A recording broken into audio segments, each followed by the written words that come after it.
Hello friends, welcome to Shri Tamil channel. இன்றைக்கி நாம் cauliflower 65 ஹோட்டல்களில் கிடைக்கிற மாதிரி நல்லா கிறிஸ்பியாக மசாலா கொஞ்சம் கூட உதிராமல் வீட்லேயே ரொம்ப சுலபமாக எப்படி செய்யலாம் தான் இன்றைக்கி நம்ம பார்க்க போகிறோம். இந்த முறையில் காலிஃப்ளவர் 65 செஞ்சிங்கன்னா மசாலா உங்களுக்கு கொஞ்சம் கூட உதிரவே உதிராது. நல்ல கிறிஸ்பியாக மொறு மொறுன்னு ரொம்பவே நல்லாயிருக்கும்.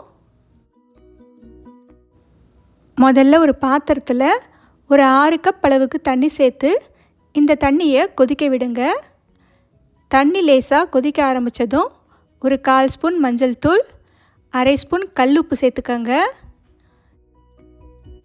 ஒரு சின்ன காலிஃப்ளவரை மீடியம் சைஸ் பீசஸாக இந்தளவுக்கு நறுக்கி எடுத்து வச்சுருக்கேன். இப்போ பார்த்திங்கன்னா தண்ணி நல்லா இந்த அளவுக்கு கொதிக்குது. இப்போ நாம் ஸ்டவ்வை ஆஃப் பண்ணிடலாம். ஸ்டவ்வை ஆஃப் பண்ணதுக்கு அப்புறமா தான் நாம் காலிஃப்ளவரை சேர்க்கணும். எல்லா காலிஃப்ளவரையும் பொறுமையாக தண்ணி தெறிக்காமல் சேர்த்துக்கங்க. இப்போ இது ஒரு 10 நிமிஷம் அப்படியே இருக்கட்டும். 10 நிமிஷத்துக்கு அப்புறமா தண்ணியை வடிகட்டிட்டு காலிஃப்ளவரை மட்டும் எடுத்து தனியாக வச்சுக்கோங்க.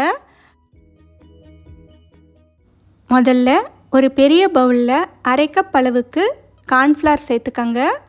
அடுத்து 1/2 கப் அளவுக்கு அரிசி மாவு. கார்ன்ஃப்ளவரும் அரிசி மாவும் ஒரே அளவில் சேர்த்துக்கங்க. 2 பச்சை மிளகாய், ஒரு சின்ன துண்டு இஞ்சி, 2 பெரிய பல் பூண்டு சேர்த்து இஞ்சி பூண்டு பேஸ்ட்டு மாதிரி மைய அரைச்சி எடுத்துக்கங்க. இப்போ அதிலிருந்து 1 டேபிள் ஸ்பூன் மட்டும் நாம் இதில் சேர்த்துக்கலாம். அடுத்து 1 டேபிள் ஸ்பூன் காஷ்மீரி மிளகாய்த்தூள் சேர்த்துக்கங்க. நல்லா கலராக இருக்கும், அதுக்காகத்தான். ஒரு 1/4 ஸ்பூன் அளவுக்கு சீரகத்தூள் சேர்த்துக்கங்க. இன்னும் ஒரு 1/4 ஸ்பூன் அளவுக்கு கரம் மசாலா தூள் சேர்த்துக்கங்க.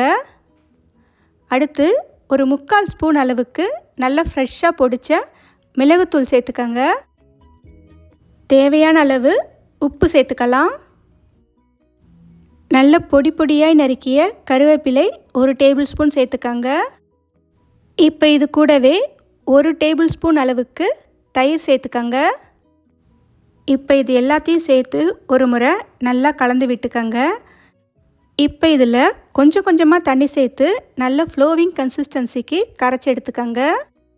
இந்த மசாலா ரொம்பவும் தண்ணியாக இருந்தாலும் காலிஃப்ளவரில் மசாலா பிடிக்காது. அதே மாதிரி ரொம்ப திக்காக இருந்தாலும் காலிஃப்ளவர் வேகும்போது வெளியே வந்து நல்லா சரியாக கோட் ஆகாது. அதனால் காலிஃப்ளவர் 65 பொறுத்த வரைக்கும் மாவோட கன்சிஸ்டன்சி தான் ரொம்ப முக்கியம். கரெக்டான கன்சிஸ்டன்சியில் இருந்துச்சுன்னா மசாலா கொஞ்சம் கூட உதிராமல் நல்ல கிறிஸ்பியாக நமக்கு வரும். இப்போ பார்த்திங்கன்னா இந்தளவுக்கு மசாலாவை கரைச்சி எடுத்துக்கங்க. ஒரு ஸ்பூனில் எடுத்து இப்படி பார்த்திங்கன்னா இந்த மாதிரி ஒரு ஃப்ளோவிங் கன்சிஸ்டன்சிக்கு வரணும். இந்தளவுக்கு கரைச்சி எடுத்தால் தான் நமக்கு சரியாக இருக்கும். இப்போ நாம் வடிகட்டி எடுத்து வச்ச காலிஃப்ளவரை இதில் சேர்த்து எல்லா பக்கமும் படுற மாதிரி நல்லா கலந்து விட்டுக்கங்க. மாவோட கன்சிஸ்டன்சி இந்த அளவுக்கு இருக்கிறதுனால நமக்கு காலிஃப்ளவரில் எல்லா பக்கமும் நல்லா கோட்டாகி வரும். இப்போ பார்த்திங்கன்னா எல்லாமே நல்லா கலந்து விட்டாச்சு. ஒரு காலிஃப்ளவர் எடுத்து பார்த்திங்கன்னா இந்த அளவுக்கு மசாலா அதில் நல்லா கோட்டாகி இருக்கணும். இப்போ அடுத்து நாம் ஒரு பேனில் எண்ணெயை சூடு பண்ணிக்கலாம். எண்ணெயை ஓரளவுக்கு நல்ல மீடியம் ஃப்ளேமில் வச்சு சூடு பண்ணுங்கள். எண்ணெய் ஓரளவுக்கு சூடானதும் ஒவ்வொரு காலிஃப்ளவராக எடுத்து தனித்தனியாக போட்டுக்கோங்க. ஒரே நேரத்தில் மொத்தமாக போடாமல் ஒன்று ஒன்றா சேர்த்து போட்டிங்கன்னா உங்களுக்கு நல்லாவே பொரிஞ்சு கிறிஸ்பியாக வரும்.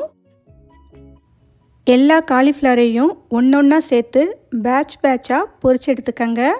காலிஃப்ளவர் சேர்த்த உடனே ஹை ஃப்ளேமில் வச்சு வேக விடுங்க. கொஞ்சம் நேரத்துக்கு அப்புறம் எண்ணெய் ஓரளவுக்கு லேசாக அடங்கினதுக்கப்புறமா மீடியம் லோ ஃப்ளேமில் வச்சு வேக விடுங்க. ஹை ஃப்ளேம்லேயே வச்சுருந்திங்கன்னா எண்ணெயோட சூட்டிலேயே காலிஃப்ளவர் வெளியில் கருக ஆரம்பிச்சிடும்.